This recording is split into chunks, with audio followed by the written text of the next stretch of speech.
Hey there YouTube, this is DDR007. Welcome to the very first episode of DDR Solve Stuff. I was originally going to name it DDR Solve Shit, but I figured stuff was more fitting. This episode, we'll be taking a look at two puzzles in particular in the witch's house that I recently solved. The first puzzle we will look at is the flower puzzle. The first piece of the puzzle involves a notebook that you find.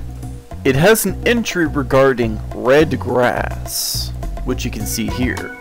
The red grasses are knowledgeable, but they're always lying, so be careful when conversing with them. Next, you find 3 red grasses. Here's what they say. I forget what exactly the proper way to X is. It was either cutting it up or uprooting it. None of the 3 ways to X are proper. You should just give up on it.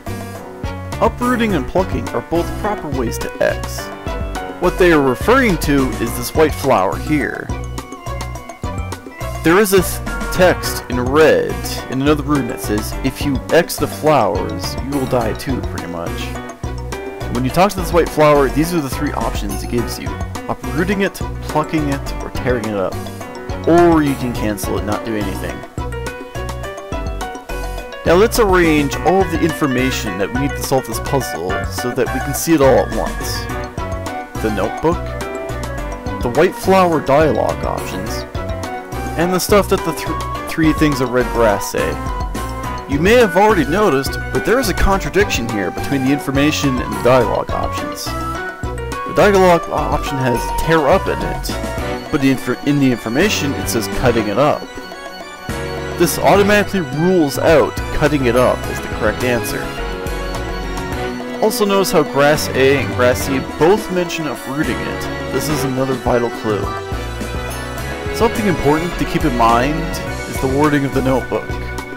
It says they're lying, but it doesn't necessarily mean that they're saying the exact opposite of what they mean. They're merely lying. Grass B says that none of the 3 ways to X are proper. This means that 1 to 3 of them are proper. Let's look at what grass A says. He says it was either cutting it up or uprooting it, not sure which one it was. However, previously noted, cutting it up is a contradiction. He's lying about the fact that cutting it up is even a way to X. Which means uprooting it is the proper way to X. However, let's confirm that it is a proper way to X by looking at what grass 3 says. He mentions that both uprooting and plucking are both proper ways to X. However, uprooting appears in both A and C, and we just claimed that uprooting it was a proper way to X. So if we follow that logic, uprooting it is the true way to X, and plucking is the lie. And it's actually not a proper way to X. Therefore, the answer to this riddle is plucking it. It is the true way to not X the flower. Let us now look at the next puzzle, which I have named the math puzzle. The math puzzle is a puzzle that actually has more logic than math in it. Let me show you.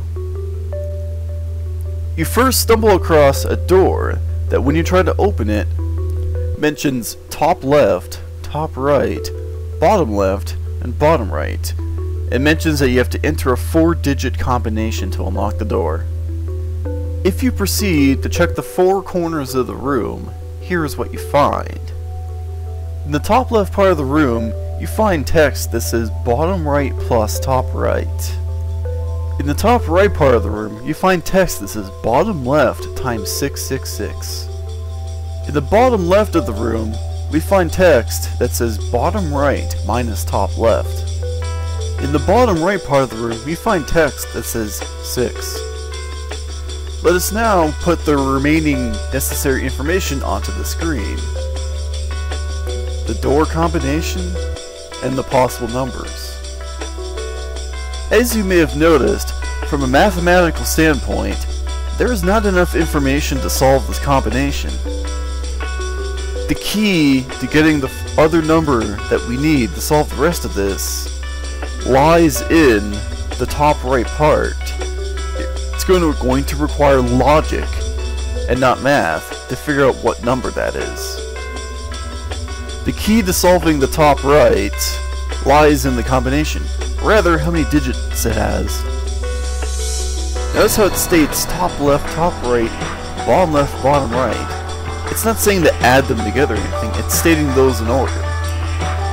Which means the combination can only be 4 digits long.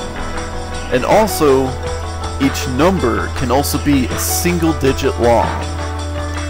And now that we know all of this, what is the only possible number you can multiply by 666 and wind up with a single digit number? The only possible number you can multiply 666 and wind up with a single digit number is 0. And what is anything multiplied by 0? 0. And now that we know top right equals 0, now we have enough numbers to solve the rest of it. The next one to solve is bottom right plus top right, now that we have the numbers. And 0 plus 6 is 6. The final one to solve is bottom right minus top left, which is now solvable. 6 minus 6 is 0. And now we have the full combination, 6006. I hope you guys enjoyed the first episode of DDR Solve Stuff. This series is intended to show either how I solve things, or if I had to use a walkthrough to solve something, I will try to explain the logic behind the answer. If you don't agree with my logic, or if you solved it differently, be sure to leave a comment. I will see you guys on the next episode of The Witch's House, and on the next episode of DDR Solve Stuff.